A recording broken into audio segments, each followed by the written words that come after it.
Ladies and gentlemen, what's up, and welcome to episode number 31 of the Mayhem Show with Mark May, your host, me.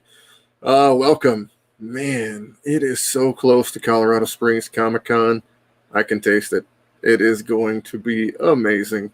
My all-time favorite convention in my home state. Plus, guys, I'm a guest this year. It's gonna be great. It's gonna be one of these things. You're coming home with your books that you just made. You can't ask for better. You know what I mean? I mean, just getting these Hellbringers books out to the state, getting them out to our local fans, all the guys that are going to be coming out to the Springs, all the different shows we'll be at later in the year and next year, Vegas, Denver, we're talking Rhode Island, which is going to be amazing. All these different shows that we're going to be taking these Hellbringers, Jengar and Shred, Hellpug books to. I'm super excited. There's no other way to put it. I've worked incredibly hard this year, not just on that, but for art for other people, different publishers. One that I just completed this past couple days, guys, that I can't wait to tell you about in the coming weeks. Big time dream of mine. A lot of people will know what is up. Guys, I'm not going to jump into what I was going to talk about earlier this week right now, because I want to put all the focus on Colorado Springs and also put it on my buddy Sean, because he is an awesome dude and I love to have him on the show because we just mesh well. This dude's a dude I would hang out with. But without any further ado, ladies and gentlemen, Mr. Lewis Perry up in this house. What's going on, brother? How are you? I was getting nervous. I wasn't going to make it tonight. We had lightning flashing. My garbage can went down the road. All kinds of shit was going on. Oh, my God. All the way down the road, huh? Yes. Yeah, my wife went outside because I'm trying to eat dinner. She goes, the garbage can is flipped over, because we had like massive thunderstorms. The lights were flickering and everything. I was like, this is going to be crazy. Because like on my other podcast, you know, of course, Angry Geeks, and then the one I do with Jack Purcell, Faces and Heels, one night it wiped us out and we couldn't even broadcast. Once in my little town, we lose power, something happens, we're out, we're done. Forget it, man. We are super dunzo. I was nervous. I was like, God, this is gonna be bad. But lo and behold, the heavens opened and the Western Mass Macho Man is here with you, my brother. How about that? Thomas. Yes. Thomas. Mr. Thomas. Yeah, Wolfie is in the house. Troublemaker. Hey, brother, Wolfie. What do you mean troublemaker? A troublemaker? I'm no troublemaker. I like this Wolfie's guy. a Dude, cool cat, man. Are you excited for Colorado Springs? I mean, we got like, what, a week, 2 weeks thing, man? Yes, I am super ecstatic. You know, it's going to be too hot to handle, but too cold to hold. I cannot wait. Jamie and I are going to be there rocking the place, man. Once again, I don't know if I can start announcing the panels until we get them on the website, but let's just say once I hit the stage, it's going to be pandemonium, plain and simple. I am going to be rocking it. Jamie and I are going to be Susie. Let me see if I can give you a little hint. There's going to be people there that I worked with before, and there's going to be people that I haven't worked with at all that they're going to be having me work with them for the very first time, and Jamie for the very first time. So it's going to be a blast, an absolute blast. I cannot wait to be in Colorado Springs. The butterflies are starting to come, you know, and I can't wait. It's going to be awesome. I was at the ARE offices just last Friday, 1 week ago, dropping off the Angry Geeks equipment, getting ready to rock and roll. Chad Harden in the house, Lewis. Yes. What's going on, Chad? How you doing, brother? Yeah, I just cannot wait. And Thomas, Wolfie's back, and Wolfie says, I do like the hot Lewis, the hat Lewis. I can't read. The hot Lewis. Have a new one, as opposed to the cool. not hot Lewis. Did you mention Jamie? Yes, I did mention Jamie. I do have a different hat all the time. Like I said, it's the gimmick, the Western Match Macho Man. Yeah, that's what it is. And I wish I'm working on so I can give different jackets all the time too. Everyone saw the United States jacket. I do have the pink and fluorescent yellow jacket. I got the white and blue Macho Man jacket, and of course, Mark May. We all know I got the glitter robe as well. So yeah, you do, brother. hanging And and that thing's banging. sweet as hell. Sweet as hell. And yeah, we also got the vintage Macho Man bandanas. Yeah, we do. Good Lord, look at that. Yeah, we're rocking it, man. Yeah, we are rocking it. And maybe at Colorado Springs Comic Con, I might butt on stage. You never know.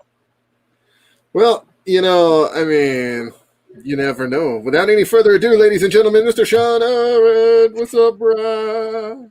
First, I want to say they're called the Ghostbusters, and they're in control. Oh. What's going on, Sean? How you doing, bro? Hey, it's a pleasure to meet you. How you doing, Lewis? Yeah, pleasure to meet you too, brother. Lewis, this is the coolest dude I know that I've met so far in conventions. Sean is my boy. If you're ever looking to hang out with somebody fun and you're gonna have a good time, I think this is the dude right here. You know what I mean? I'm just throwing it out there, dude. I don't know about that. I'm old and trash now. I'm in retirement. I love this dude. First off, he's making an awesome book right now called Type 1. Mm-hmm. And I can't wait to talk to him about it tonight because this is like a subject near and dear to my heart. My little girl, Adina's daughter, she has Type 1, which is an instant connection for her because she's 7 years old. So this kind of book, when she reads it, is going to resonate with her, and she's going to see that she has a hero that's like her. And dude, I love you for that, and that's why I bought one. And did your copy get in yet? No, I haven't got it yet. I'll wait. I'll wait until I have to. I'm not going to be a pain. I will never be a pain like that, dude. Well, I sent you that. I'll look at the tracking after this. Okay. But the reason I bring it up right now before we get into all the questions is because I want people to know who this guy is. The first time we ever met was in Hawaii right before the pandemic hit. That was probably the last convention for a lot of people. And what a great show to have, I guess, the last show. Yeah, man. Yeah. Like if I would have ended it on that would have been like the heaven show. You know what I mean? This is what shows are like in heaven is Hawaii. You know what I mean? There's no other way to put it. Yeah, the J Brothers put on a hell of a show. Oh, dude, the J Brothers are amazing. So happy Vegas is coming back. We were just talking about that. Jimmy's always been super professional. He's always given me advice. I mean, he's even said, something to me this year that I thought was pretty damn inspiring, via PM that I'd rather not talk about. But it's one of those like, dude, like, hell yeah, I'm just so happy he's got a show coming back for Vegas because first off, I love Vegas. Like, who doesn't love Vegas? I've never been. Are you kidding me? Yeah, I've always been afraid I'd burn it down. Me neither.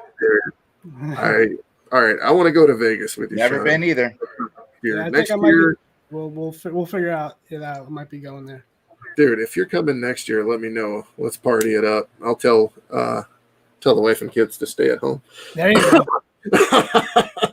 But let's never let's been to Vegas. You've never been to Vegas at all, Lewis? Nope. Really? Never. It's a great place for a con, man, because when you get done, believe it or not, I've never been to Disney either. Oh, really? Damn. I never been. I'm the biggest kid in the friggin' world, and I've never been to Disney. Wow. Gotta fix that. I've never been to California one. I've been to the Florida one.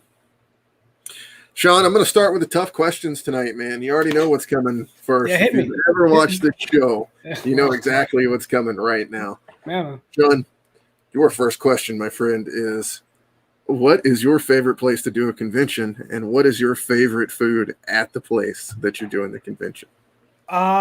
Baltimore and the crab cakes. That's pretty much it. I love crab. Baltimore is a great show for selling like original art and getting comics and all that. Great great crowd. It's like a family show. And Baltimore is a great one. Heroes is great. Heroes is a great one too. Trying to get some Southern barbecue. Texas is good. Texas, they got their shows. They got good shows. I love Texas. Tejas. Get some margaritas and some drinks. And get myself some Mexican food. Whoa. That Texas is amazing, man. If you've never tried the Big Texas Steakhouse, like I can't like recommend it enough. I love this place, man. Like they have these jalapenos that you eat right before you eat the steak. They like set your mouth on fire, and you're just like begging each bite of the meat to like calm it down. You know what I mean? But it never does. It's amazing, dude. Love Texas. Chad Harden says you guys got to get on that. What are you referring to, buddy? Disney or Vegas? I'm doing both. Yeah, either one. I think he's probably talking about Vegas. Okay. You guys got to get on Vegas. All right. Yeah, well, I know a guy. We'll make some magic. It'll be fun, man. I'm telling you. Have you ever had In-N-Out Burger where you're drunk is just absolute hell on the strip? I've never had In-N-Out Burger. You've never had In-N-Out Burger either, dude? I've never been to Cali. Listen. At Vegas, there is a place where you can literally go get a margarita or a pina colada or an orange, like, daiquiri looking thing that you can wear around your neck that is a yard, like, stick size. It's literally like... That's like Flavor Flav status for alcoholics. I love it. It's this big. So you can just walk around with this thing on the strip, just like this the whole time. And then you're like, oh my God, I'm an In-N-Out Burger. Boom. Don't threaten me with a good time. It's the greatest thing you'll ever do in your whole life. Chad says Vegas is the suburb of LA. He also says Vegas is his hometown, which is pretty cool. Chad, me and Chad have done quite a few shows out in Vegas together. I think it's 3 now. So it's always good to see that guy at a show because he's kind of like somebody I can go to if I ever need to talk to anybody while I'm there. And that was way before he started helping me and, doing the Hellbringers book for the Sacred Heart last year. The dude was always nice to me. Like the first convention that we ever went to together was Salt Lake City, and he literally offered to pay to get my car fixed if it wasn't going to make it back because it had to drive through a blizzard to get the convention. So, I mean, didn't know me from nobody. Awesome good dude. People. Yeah, that's what's up. Dude. Him and Russ Cassidy, I hear, might be having a book coming out soon. You guys know how much I love Russ. Shout out to Russ. Russ is the man. Yeah, I love Russ. Good people. He's a good friend. He is good people. He's the one that brought you in for the Hellbringers card that you did. Yeah. Or I want to say was it 3 or 2? It might have been one of the 2. Was it set 2 or set 3? Let's take a look. I'll look at my glasses. I think 2. I don't have my glasses. 2? Maybe 3. Let's see what it looks like for the cover. I'll tell you. Oh, that's 3 all day. All day. See? I don't want to put my old man glasses on because then I look 20 to 60. It's like, oh, my sciatica. I love the glasses. That's great. Even though I'm pushing 40. Dude, check it out. I'm a big fan of crab cakes too. Like Baltimore is a destination I got to hit up in Maryland just so I can get some crab cakes. We went to the South to eat crab. And let me tell you, man, I could literally find sometimes better crab legs here in Colorado, which I don't know how that's possible.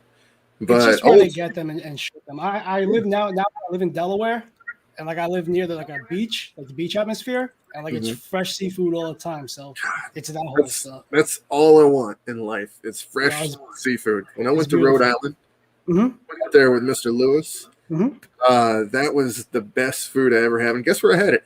Uno Chicago Pizzeria. Yeah, down. They had trout. It was or not trout. What? Excuse me. Excuse me.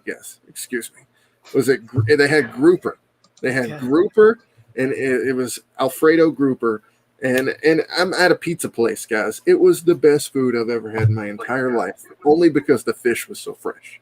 Okay, you could tell a difference, completely. And man, it was, damn. I miss it. I thought you guys toss out that they make great pizza because I'm from Jersey and we take that pride. Tri-state area, we take pride in our pizza. I haven't had Jersey relax our pizza. bagels. I want to try Jersey pizza because that's the one I haven't had. I've had Chicago, from Chicago. Oh, that man. New York.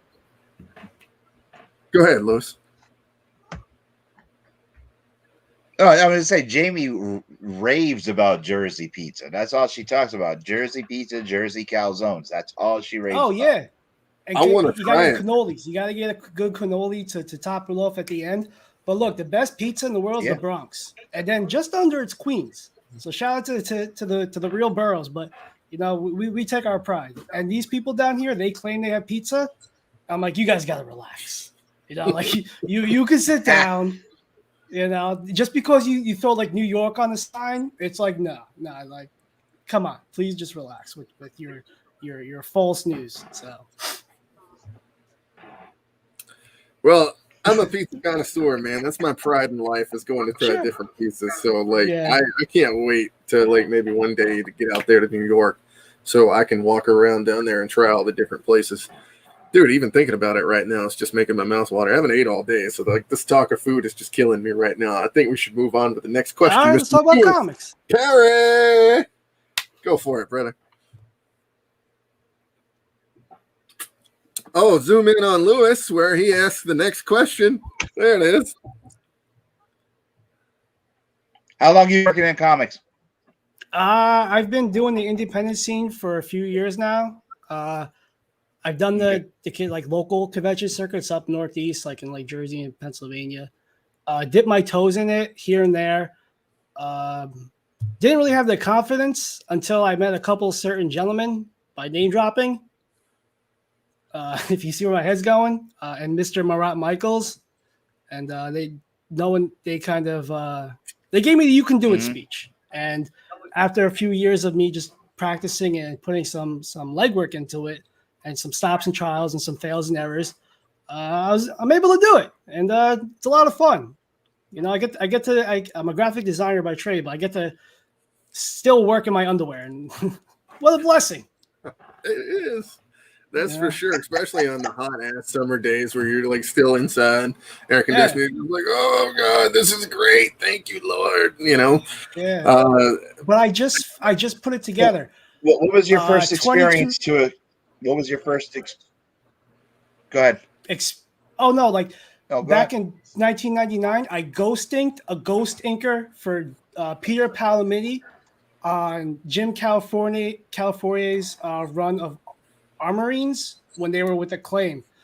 So my brother-in-law had assisted Peter on 2 pages, and my brother-in-law was like, "I need you to go as close as you can to the fill out the blacks and do whatever." And me being egotistical as I am, I'm like, "I got this." He's like, "Here's a brush." I'm like, "What am I going to do with this?" I normally do like Sharpies and markers and microns, but I did really close. So that's my claim to fame is like ghosting the ghost inker back in '99. So I think that's awesome. It's still work. It's still inking. It's still freaking awesome. Yeah. And dude, Acclaim was a big deal back in the '90s. I mean, a lot of people. I mean, they don't know they wasn't this. They didn't just make video games. They made comics too. Yeah, they took over the Valiant account. Mm-hmm. Dude, that's awesome. So were you a fan? I didn't know that story of your show. Oh yeah. My dad, he was a comic geek from the Bronx from when he was a kid. Before I knew Martin Luther King Jr. had a dream, I knew with great power comes great responsibility. They kind of go hand in hand one way or another, but comic books has been all around me. Sci-fi, cool music because of my father. He helped me with my dyslexia. I was born in 81. So all the Marvel superheroes and the cartoons around that era is what I knew and what I know and why I am, I guess. I read his FF18 before I read his Amazing Fantasy 15 because everybody knows Spider-Man's origin. But I just love the Super Scroll so much in the FF. I'm like, I can read this at age 9. So it's all I know. Cool. I know the feeling. Do you still collect today? Do you still buy? What's on your pull? What gets you going? What gets you wet? What gets you moist? I stopped for a few months. My father passed last summer, so I kind of needed a break. Oh, sorry. Thank you. So I'll do more so independence now. If I see something cool, I'll pick it up because of the art. The story is what it is because I like the art. If the art attracts me, I'll get into it. But I got to catch up. I got to get back on my Spawns. I got to get back on my Spider-Mans. You know, if Stegman's doing it, I'll pick it up. You know, I'd like to check out King Spawn that just came out. That looks pretty sweet. Yeah, that looks awesome. I'm so excited, happy for Spawn kind of growing and like now a new generation getting a chance to learn about him and all that. Go back at the back issues and see all the great art. I mean, I'm not going to lie to you guys. If Spawn doesn't exist, Hellbringers probably doesn't exist because I wouldn't have a clue about Hell without reading Spawn and comics when I was a kid. You know what I mean? Yeah. Like all these guys that we've talked about already, Todd McFarlane, Rob, Mm-hmm. you know, I mean, they're the inspirations, Oh, I yeah. guess, for our generation. You know what I mean? They're like my Mount Rushmore. You know, Yeah. it's like, what do you look to inspire? I'm like, these guys, you know? And you talk about Marat. Marat's the guy who gave me my first chance. He published me first before anybody else ever did. Like, you're talking about the greatest people in the world. in my Hard opinion. facts. Marat's like my unofficial Yoda, whether he likes to claim it or not. Dude, he is. He is. If I ever have something super horrible going on, it seems like that dude is the guy that's got the answer. You know what I mean? Yeah. So he's a great friend. Hell yeah. Great guy to have blessed. in your corner for Very sure. blessed. I got to ask you this, man. Like we just talked about, you know, Lewis asked you, you know, how you got into comics and, you know, and what your first gig was. And, you know, I got to ask you, what is your dream gig? Like, what do you feel like you want to accomplish? What's your goals? My own creations. Comic career. My own creations. Type 1 stuff I've created as a kid is essentially it. Everything's cool, you know. Like I love the characters that from like Marvel and DC, but I just rather do my own thing. I'd rather get it out there to the people that want to enjoy it and appreciate it, and that's pretty much my goal. I think we're in a renaissance right now as far as being an independent creator. This is a great time for you to do your own thing. Like as Todd says, like take that effing step. I don't know if I could curse here. Yeah, oh yeah, you can Take that fucking sleep, you know, like you sprint like a motherfucker and you take your dreams and you do it because nobody else is going to do it for you. No. And you know, nobody gives a shit either. Like you got to make them give a shit. You know what I mean? Yeah. That's the thing. Like I'm all right. I'm a douche, but like I'm not the type of guy. It's like, look at me, look what I'm doing. Right. I'm like, right. Like I feel kind of bashful. It's like I got this book coming out. It's a rough deal. Like you can't sit there and say I have the best book in the world. You can't say that. Like Yes, you you have can. I do it all the time. There you go. But what they're trying to teach right now is that you want to come at it like, you know, here's this thing I made. Would you take a chance on it? You know what I mean? That's kind of what it feels like. And the truth is like it's so hard to like push the books, but that's what you got to do. You know what I mean? For your own stuff. And what you're talking about, man, I just figured it out a couple days ago. Like I got that one thing that I kind of wanted. You know what I mean? My whole life. You know what I mean? For this career, I've kind of got my thing. Okay. Well, guess what? I thought that was going to be the ultimate moment until I realized making those Hellbringers books was the ultimate. You understand what I'm saying? Yeah, there you go. Yeah. Like that's it. There's no better feeling than making your own stuff. And I didn't realize that until like this last campaign, because we did 5 since August of last year. You understand what I'm saying? Like and one with Chad Harden for the first for Sacred Heart when we did that. I'm just gonna start calling you Cassidy because you're a hustler, baby. That's people say that, but I don't see it. I don't see it. Well, you know what I see? I see that I just want to make stuff, and I want to do it quick. I like the ideas in my head. I'm so scared they're going to go away if I don't do it right now. You understand what I'm saying? That's a good problem. That's a good problem to want to get them out there as quick as you can.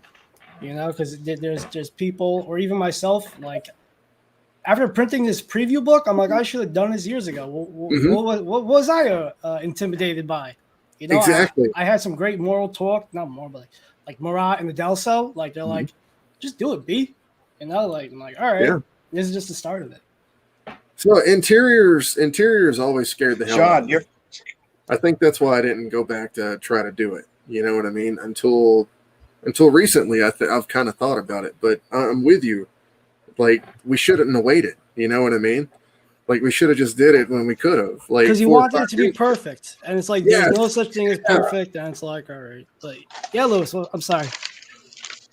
No, it's cool, brother. Your first comic book convention, was it as a fan or as a creator? Oh, I was a little kid. It was at a little hole in the wall, maybe a Holiday Inn in like Willowbrook, New Jersey, back in like 1989. Okay.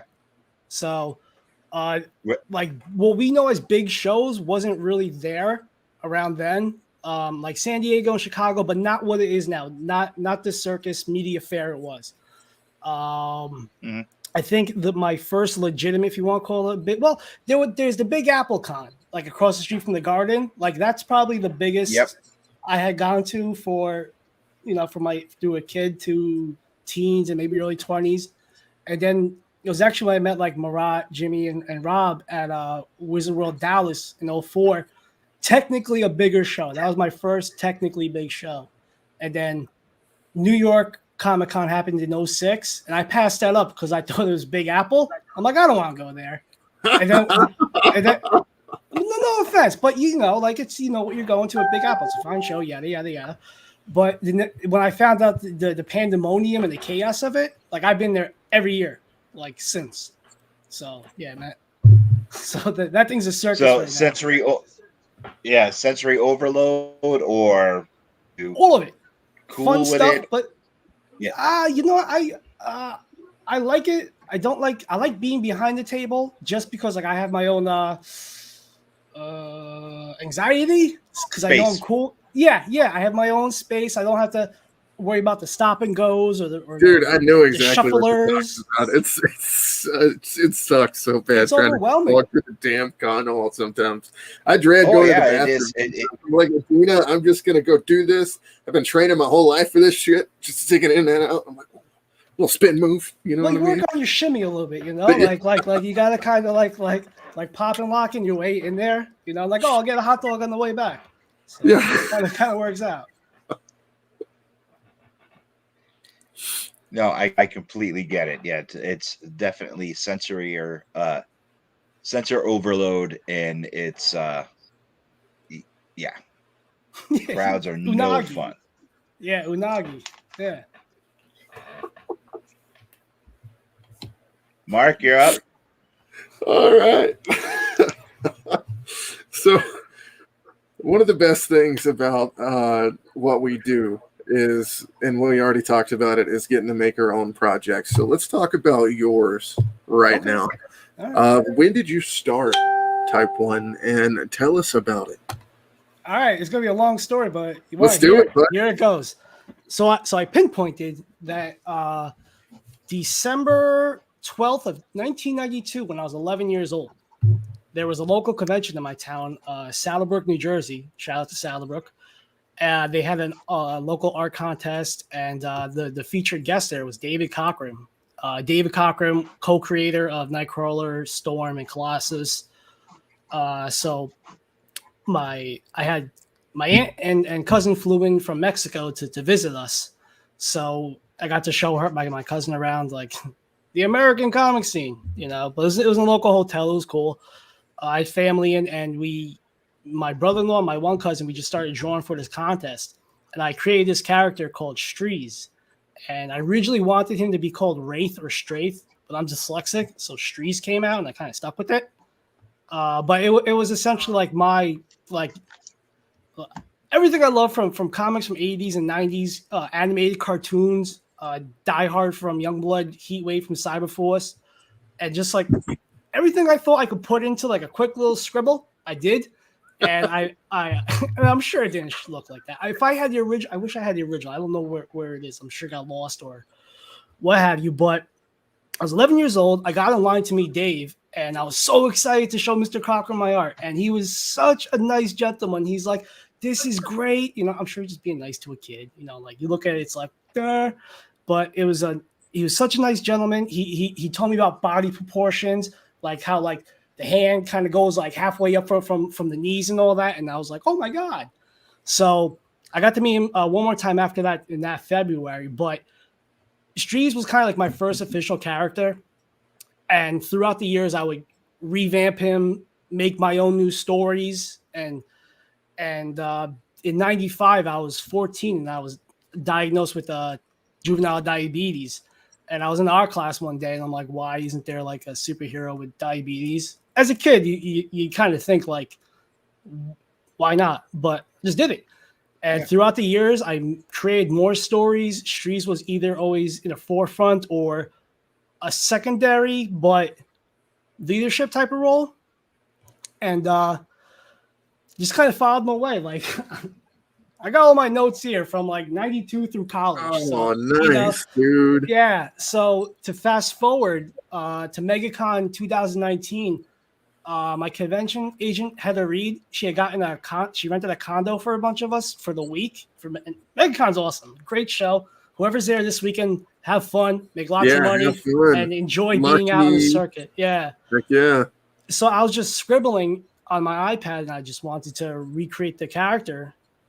And that turned out to be a different one for the book. But that summer, Heather and I threw a small little show down here called Geeks at the Beach in Lewis, Delaware. And we partnered up with like a local animal shelter. If people came and they brought food or some sort of toy or what have you, you could get in cheaper. It was $5 to get in, but come on, like we were just trying to do something nice. And they were kind of a pain in the dick to deal with, to be quite honest with you, to get in touch with them, to try to just be relevant or whatever. So the show went well. We had to drop off all the food and the toys at one little lady that was in the organization. She worked at a hotel. And so we went to the receptionist and we're like, this is who we are. This is all we have, yada, yada, yada. And I could hear her from behind the wall just kind of saying, tell him to drop it there. And, my feelings and my ego might have been a little bit salty, but whatever. So I'm like, oh, it's kind of turned off by that. I'm like, tell her I said thank you. And after that, we went out to lunch. And I'm like, all right, next year we're doing it for me. Like, we're going to get in touch with the JDRF of Delaware, Juvenile Diabetes Research Foundation of Delaware. We did, before last summer happened, we were going to do a partnership with them. And I was going to do a poster of Strees and with JDRF that they could kind of just sell it, make whatever money they want to do it. Like, it's them, try to get kids involved in comics and whatnot. And I threw up the character when I did redesign it on a bunch of like diabetes groups because like people are like, this is who I am. I plant flowers. I'm like, well, I draw comics and I'm a diabetic. This is my hero. Great responses. Got banned from the group for solicitation. I'm like, what? But I got back in. So but I got great responses, and just then March happened. So the show was on hold. Everything was kind of a clusterfuck, and I was trying to get in touch with our contact from JDRF. And after a while, we got an FYI. I hate when people say FYI. Like, just don't FYI me. What's that about? So I proposed, like, let's do like Zoom calls. So like, I'll draw, with kids. They want to create their own superheroes. They're like, we don't have the budget for this. I'm like, I'm doing this for free. Like, what is wrong with you people? Like, how lazy can you be? And if somebody from JDRF Delaware is watching this, what's wrong with you? But I started working on the book. I have some doctors down here I just dropped off a copy to one of my specialists, and he's kind of knows some people. Hopefully we could get it into the foundations and try to get kids involved and all that for the preview book. And then like my father passed. So like that summer I was just like, I don't want to do anything. And it wasn't until like maybe the fall I started to kind of get back on my saddle. And I just put together a preview book because in 2018 and 19, I made my own sketchbooks called Con Artist, the art of Sean Ahrendt. And they did okay, So I did 2 Sean, volumes. tilt him down. You're getting a glare. Oh, I'm sorry. Which way do I do it? Is that good? That's cool like that. Mark, put him solo layout. Perfect. That's beautiful. So this Much is volume better. 1, and this is volume 2. It's just pinups, some cover work and sketches, and I got the idea to do that because I'm a rot. J-Bo And McNeil J-Bo said, McNeil FYI, says- you're awesome.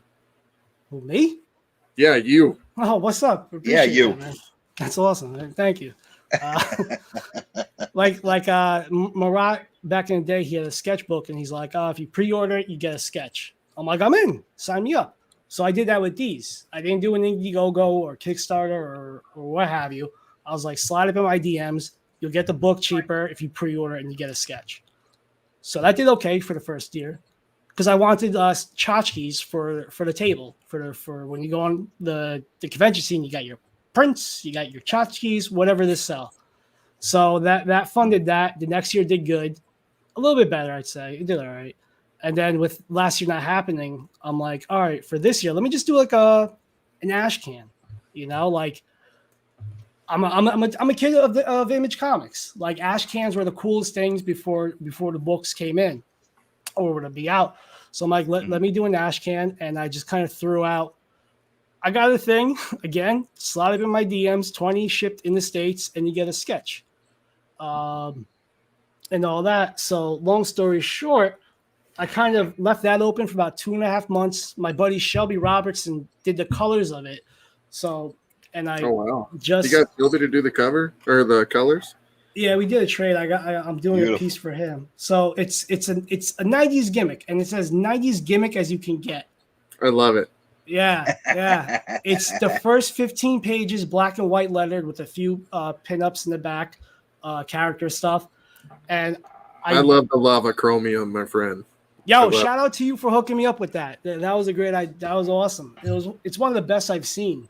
Like as far as gimmicks, they were great to deal with. I'll deal with them again anytime. But I got initially 79 pre-orders. I ordered 100 copies, and the cutoff was 79, and from 80 to like now, which is maybe 91. I gotta go check. 60 shipped with the sketch. So these things are flying. I should have shown these like beforehand instead of be like, I got a 90s gimmick for you guys. And then like not to blow my own ego, but it's gotten a lot better than I should. I should have printed more, but that's that for that. And I'm really excited. I've gotten great review, not like comments and stuff. Sorry. I get really excited. When you do a sketch, is it a different character all the time, or is it the same character, or is it just something It's that my you character. do? Is it shop body? Yeah. It's my character, my main character, Strees. It's a tiny little bust on Okay. I chop up 11 by 17. Look, I'm not gonna lie to you. I have a template that I do, and I just ink over it. So it's drawn originally, and then there's original art over it. Shout out to Murata for that too, and Rob. Yeah, there is nothing wrong with that at all. That's your original art forever. That one bit. Yeah. That's why like if somebody buys your original pencils, sometimes it's kind of sad. Because you're like, well, I guess I'll never be able to make something like that again unless I have to freehand it all over again. You know what I mean? Yeah. And that's a horrible feeling. I got to tell you, this cover that I just did this past week, I'm never selling it. I'm never gonna sell it. I'm keeping it for the rest of my life. Insulin ain't cheap, so I'll sell anything. I got no shame. Hey, you did great on that cover, by the way. That thing looks awesome. I can't wait to see the book. I can't wait to see the rest of the book. I know this is the preview book. Yeah. I want to see issue 1. I can't wait. I think it's going to be great. Dude, keep rolling. Because if you're selling it without Kickstarter and you're just, having people PM you to do this, that's so huge. You know what I mean? Yeah. Dude, I'm proud of you, dude. Thank you, brother. But I will be doing an Indiegogo in March, and it'll be the full book colored, which is either going to be 42 pages or maybe 46. I got to see. these things are pricey. So you gotta adjust to the price point and all that, and see how everything works out. Dude, let me ask you one more question, and then Ask me more. Ask me more. I'm here all day. I'm gonna swing at the Lewis. All I'm gonna right. swing at the Lewis for this one, then I'll get the next one. Go for it, Lewis. All right. All right, if you had your choice of a streaming service to put your property on, which service would you choose? And would it be live action or would it be animated? Oh wow, tough. I love cartoons. I'm a huge anime head. I don't know if you can see behind me. Oh yeah. So I would like to have, if we're dreaming, like maybe Don Bluth doing something, or the studios that did like maybe Studio Ox, or even stuff that like the Centurions. I'm pretty picky, but yeah. Or no. Visionaries. That was a great one. Yeah. Okay. But if it was live action, like All right, so sky's the limit. All right, so what service would it be on? Because everything is streaming now. So you have whoever the big gives three. me the Let's best go with deal. the big three. whatever my lawyer says has the best deal, and that's just me being selfish. All right, so no creative control by going to Netflix, Hulu, The Death Sentence, or Amazon Prime, where anything goes. So Hulu, The Death Sentence. Yes, Hulu's The Death Sentence, man. I've I mean, heard that. any comic property that goes to Hulu, it's only on there for like one season, maybe 1.5, and then it's gone. Jeez. Yeah. At least Netflix, besides the Miller universe, the creator gets to have a lot of control there. So, their stuff is awesome. Whereas on Hulu, it's just awful stuff. Yeah, whatever my who's lawyer the says is main best person? for me. Okay, cool. Groovy. Who's the main person that you want to work with? As far as like a property or somebody working on the comic? Somebody working on your comic. You have a choice to bring somebody in. Somebody's going to ghost you. Somebody is going to do something for you because you're going on vacation. You're doing something. You have to have an issue out. You get to choose an artist. You get to choose a writer to trust with your baby. Who is it? All right. There's two pencilers. One is Tom Grummett, and the other is Brett Booth, inked by Adelso. Ooh. Yeah. Dude, can I show you something real quick? Whip it out. I'm gonna whip it right now. Okay. Getting whipped. Oh.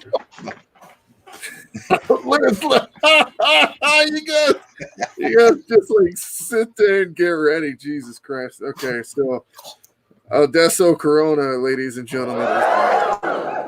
That's my guy. Yeah, I'm so proud of him. I am so proud of that man. That right there is in, guys.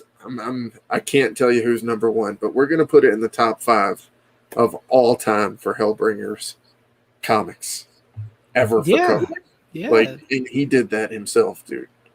I'm very well aware of it. I met him through those guys. Like Adelso's been a good buddy for 15 years or so now. So like that guy deserves everything he gets. Like, and you know what? Yeah, he's always been super nice. Let me tell you what he did for me one time. We were doing a print trade, and instead of wanting my print, he just gave me one of his. Like just out of the kindness of his heart. This coolest guy like ever, man. He did a Hellbringers card in the same set I think you did, or the set before. I think before. It might have been before. Dude, it's just awesome, like the help I've had for those cards, like really, because you think of like, you just kind of feel lucky, you know what I mean? Because all these people are so nice to like to want to help. Like, I think they feel it, man. Like, you put a crazy redheaded person in front of you that's kind of nice and just starts rambling. They're like, get the ginger away from me as quick as you can. Like, I'll just do whatever. I'll do whatever he wants. Just get the fuck out of here. But I do have to say that Marat and Russ are doing the variant cover for Type 1 for the Indiegogo sign up. So if you sign up for the Indiegogo campaign, there'll be like a secret tier, and that's the option where you'll be able to purchase that variant cover. Yeah, it's somewhere. Give me a second. Let me go see if I can find the thing real quick. Give me one moment. You got it. You got it. In the meantime, while he's going, I got to show you this. I've got to show you. Go ahead. What'd you just say?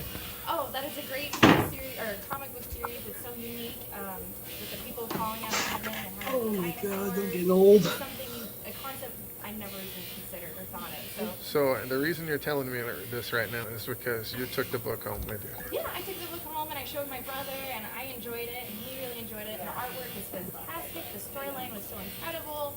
I really liked it. I was like, is there more to come? Do you care if this goes on the internet? I'm sorry? Do you care if this goes on the internet? No, not at all. All right, what's your name? My name's Holly. Holly. There you go, folks. Holly's review. So Holly reviewed the book. I got my ring cleaned today, my wedding ring, and she was just like, I started talking about Colorado Springs Comic Con. She's like, start spouting off about this comic. Guess what? The comic was mine. That was a great feeling, ladies and gentlemen. Like, I got to tell you, maybe one of the best feelings I've ever felt ever. But she did it way better the first time. The second time that I just put her on camera, because I made her do it again, because I was like, no, you got to put that on camera. You got to stay there. Right. You know what I mean? Like, I can't walk out of here. You're the only person who's ever going to tell me that. So. Now, Mark. Yes, sir. Two things. When she started talking about the comic, did you actually say to her, "Hey, that's my book"? And second, when did you tell her it was your book? Yeah. So I did. Okay. I did tell her it was my book. All right. Nice.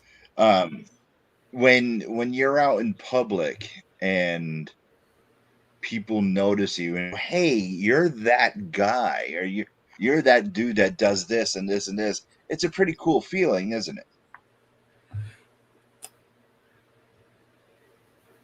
Yeah.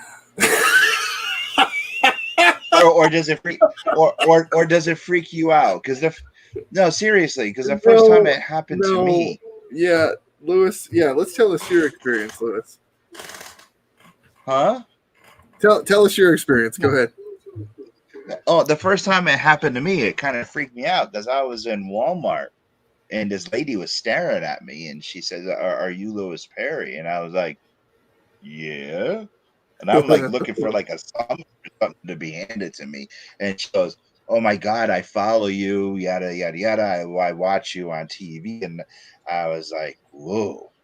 And then she asked, she asked for my co-host, but I was like, whoa, okay. It was kind of freaky, you know, but then you get used to it afterwards. Now I can go down to to the donut shop a couple weeks ago, and I get like Have a Good Day Comic-Con on my coffee cup and stuff, and it's like really cool. Lewis, the first time I ever saw you was on TV. It was on Comic Book Men, the show that came on after The Walking Dead. Shit. Okay. All right. Yeah, that was the first time I knew I knew that dude somewhere. Yeah. Take off my stupid hat. No. I thought we were counting together. That idiot. Imagine a Superman jacket. I thought I saw you in county with me. No, that ain't me, man. I'm from Buffalo. Yeah, so it's like, and being on, my show and everything, and then being noticed or walking around and people saying stuff, it's pretty wild. And when I saw that video today of that girl talking about your book, I was like, way to go, Mark, man. That's kudos. I'm so happy. I was happy for you. But you know what? Hey, you know what? It's not the first time something like that's happened, but it's the first time I've videotaped it. But here's the thing: is that's the first time somebody had given a solid review of the book in person. You understand what I'm saying? So they had actually read it. Oh yeah, absolutely. Man, that's what you want to feel like. Sure, we got awesome covers, baby, but you got to open the inside. Ron Charles Williams' artwork, you know what I mean? Corey Hampshire's artwork. You're talking about legends here, guys, from Extreme. Like, I mean, these guys are amazing. So the moment she started going through those pages and maybe got hooked on a little bit of that story, I had her. You know what I mean? I just should have sold her more books. I forgot. I just said thanks. Well, you just also got to. You also have to be careful when they start throwing shit at you too. You get other stuff cleaned. You got a reason to go back. I mean, hey, you got a point. Yeah, so clean your stuff. Got a point, my friend. Yeah, this is what you do. Bring her a book. Here's part 2. That's called solicitation. I try to sell it to her. You know what I mean? Walk up in the jewelry store. No, you're not. No, you're not selling it to her. You're gonna give her a gift. You say, here's book 2. Come to the con in 2 weeks. Buy book 3 and 4. Or you can say, come to the con and you can pick up 3 and 4. You're not saying you're gonna give it to her. You're saying, yeah, you gotta be. Here's your little taste. You want more? Come and get it. These are incredible ideas. They are.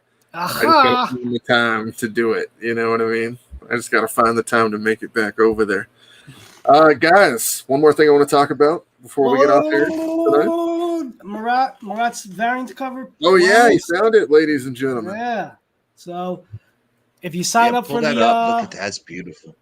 Yeah, if you sign up for the Indiegogo mailing list, you'll be able to get the secret tier option to get the variant cover drawn by Murat Michaels and colors by Russ Cassidy. So yay, this is a dream come true.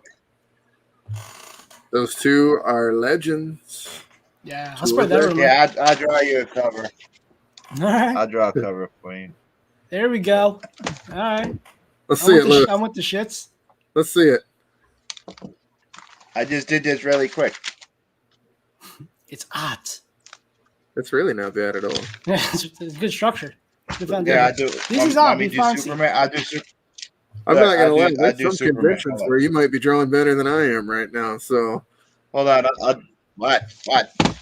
Well, you do know that during the Angry Geek Show live that we do have artist battles, and during the last one, 2019, it was me versus Ken Perry from Source Point Press. We were both blindfolded. Our task was to draw Batman blind, and I whipped his ass, just to let you know, Ken Perry. That's right. Yeah, I'll do Superman really quick. Claim that title. Lewis, my friend, you got 2 minutes left. Are you ready? Dun, dun, dun. I'm drawing you Superman. Wait. I'm sorry. We'll put your promo on hold. Yeah, put the promo on hold. Is this part of the promo? Because this is really creative, dude. We'll take it. They should have a wrestler called the Artist, just comes out, draws some shit, and then whoops some ass. There you go. Trademark and copyrighted here. You heard it first, folks. Really quick, Superman. Wow. Right. Yeah, good chin. Good profile. Yeah. I'm not even prepared. All right. Some might brag about. I gotta wake up. What? Sean. Right. Oh, nice, Sean. Nice. All right. Let me see. Cold saying what? Like. All right, brother. All right. Hold on.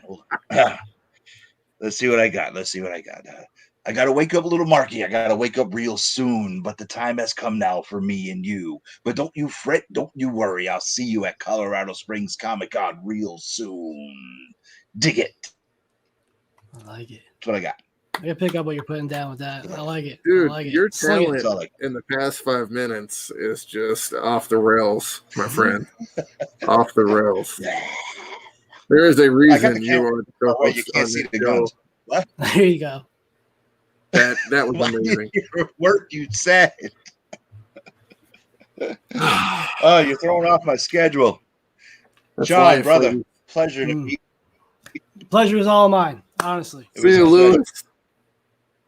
Please Until next say it week, again. my What? friend. My lighty broke. Marky, I will see you soon. Sean, I got to go to bed. 4 o'clock comes real early. I know you're on the same time zone as I grew up in Norwalk, Connecticut. Hop, skip, and a jump from All you. right, cool. Try back. Yeah. Tri-state. I'm slow. It's getting late. There you go. Dig Sean, it. it's I'm been out. amazing. It's been amazing to have you on tonight as well, Sean. We're going to have you back for sure. Loved having you on tonight. We got a lot more we need to talk about. Yeah. Do me a favor, stick around until after the credits, and let's talk for a second, okay?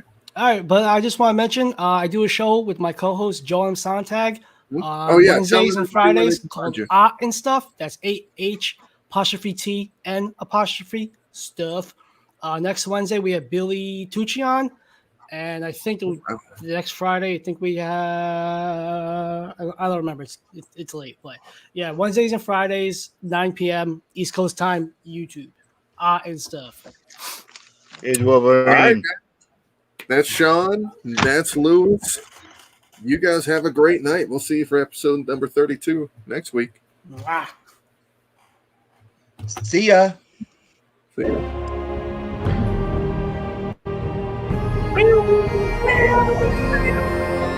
Thank you.